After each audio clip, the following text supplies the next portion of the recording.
Haleluya, puji Tuhan. Selamat pagi Bapak Ibu, saudara-saudari sidang jemaat Tuhan GPD Situbondo yang senantiasa diberkati oleh Tuhan. Puji Tuhan, pagi hari ini kembali pada program sarapan yang tentunya akan memberkati kita. Puji Tuhan, kesempatan kali ini kita akan sama-sama belajar bagaimana Yesus berkuasa.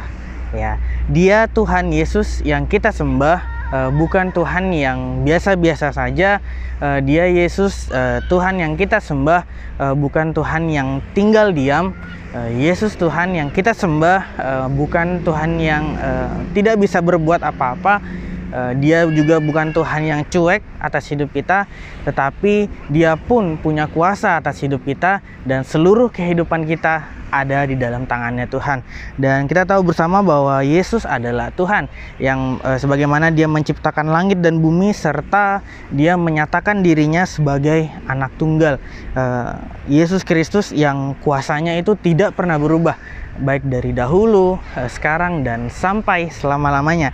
Dan oleh sebab itu tidak ada yang perlu kita takutkan sebagai anak-anak Tuhan selain kita percaya dan mengandalkan Dia di dalam segala hal, segala perkara di dalam kehidupan kita. Puji Tuhan. Dan bukankah kita telah mengalami kuasa Tuhan, bahkan akan tetap terus mengalami kuasa Tuhan mulai hari ini, esok, dan sampai selama-lamanya. Kita yakin dan percaya kita akan terus mengalami kuasa Tuhan yang sangat besar itu. Puji Tuhan. Dan saat ini kita mau sama-sama belajar dari kebenaran firman Tuhan di dalam kisah di kitab Injil, yaitu Lukas pasal yang ke-8 ayat yang ke-22.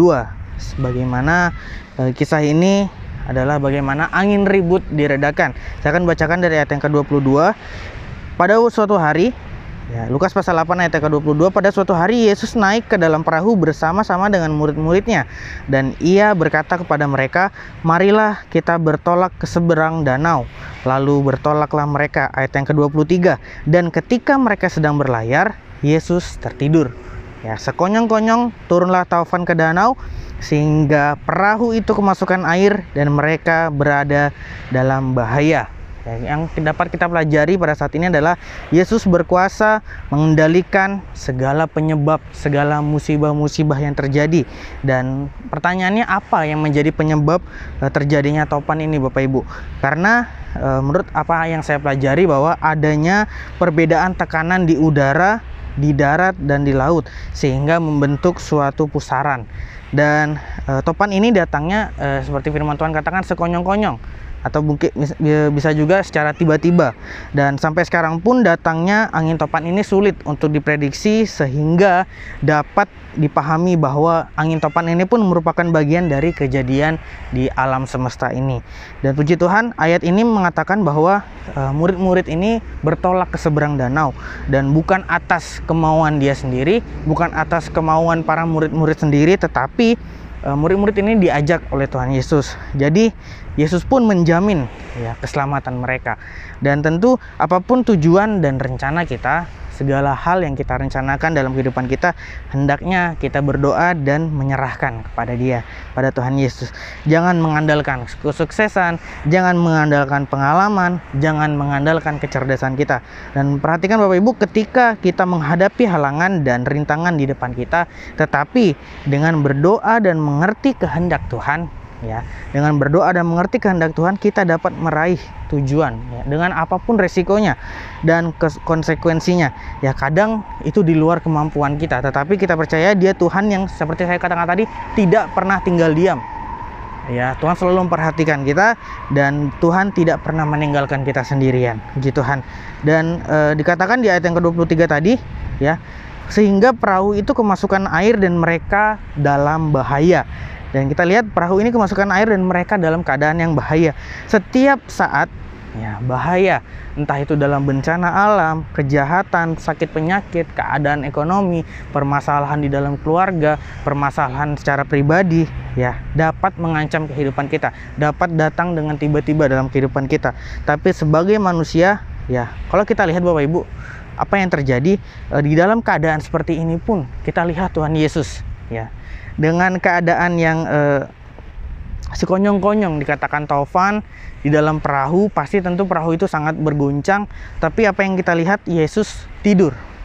Ya, secara manusia wajar ya Bapak Ibu, Yesus tertidur, tapi di dalam keilahiannya Dia, di dalam keilahiannya Tuhan Yesus, Dia pasti selalu bersiap.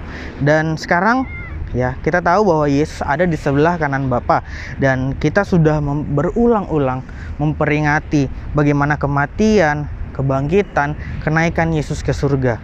Dan tentu kita tidak perlu khawatir lagi, kita tidak perlu meragukan lagi kuasa pertolongan Tuhan yang mungkin saat tiba-tiba sekonyong-konyong datang ke dalam kehidupan kita. Ya, yang Tuhan inginkan adalah untuk kita lebih, ya, untuk kita lakukan ialah percaya, ya, lebih lagi percaya sama Tuhan, ya, yang berkuasa mengendalikan segala kehidupan kita di setiap musim kehidupan kita.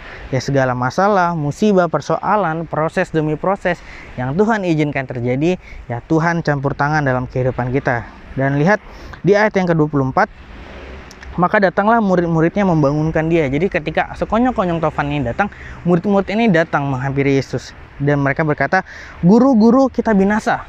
Ya, guru-guru, kita binasa. Lalu ia pun bangun, Yesus bangun, lalu menghardik angin itu dan air yang mengamuk itu. Ya, dan angin dan air itu pun reda, dan danau itu menjadi teduh. Lihat apa yang Yesus lakukan. Dari dia tidur, dibangunkan oleh murid-muridnya, mengatakan kita akan binasa. Ya, tetapi ya, lihat yang Yesus lakukan adalah dia bangun, menghardik angin dan air itu, lalu keadaan semula akan menjadi tenang. Ya, keadaan selanjutnya menjadi tenang. Ya, teduh. Ya, ini adalah bukti bagaimana sudah sangat terbukti Bapak Ibu, bagaimana Yesus berkuasa mengendalikan segala kehidupan kita. Dalam permasalahan apapun yang kita alami, Yesus berkuasa untuk mengendalikan itu. Tapi kita lihat lagi di ayat selanjutnya, di ayat yang ke-25, lalu Yesus berkata, setelah Yesus menghardik angin itu, Yesus berkata kepada murid-muridnya, "Di manakah kepercayaanmu?" Ya, apakah kita lihat dari kalimat ini, kita bisa simpulkan bahwa murid-murid ini kehilangan kepercayaan. Padahal mereka ini pergi ke danau, mereka pergi naik perahu, bertolak ke seberang, ini diajak oleh Tuhan Yesus, bukan dengan kemauan sendiri, seperti yang saya katakan tadi. "Di manakah kepercayaanmu?" Maka takutlah mereka dan heran, lalu berkata seorang kepada yang lain, "Siapa gerangan orang ini?" Siapa gerangan orang ini sehingga ia memberi perintah kepada angin dan air, dan mereka taat padanya. Ya, mereka mungkin sedikit meragukan Tuhan. Siapa orang ini? Bisa menghardik angin, bisa menghardik air sehingga menjadi tenang.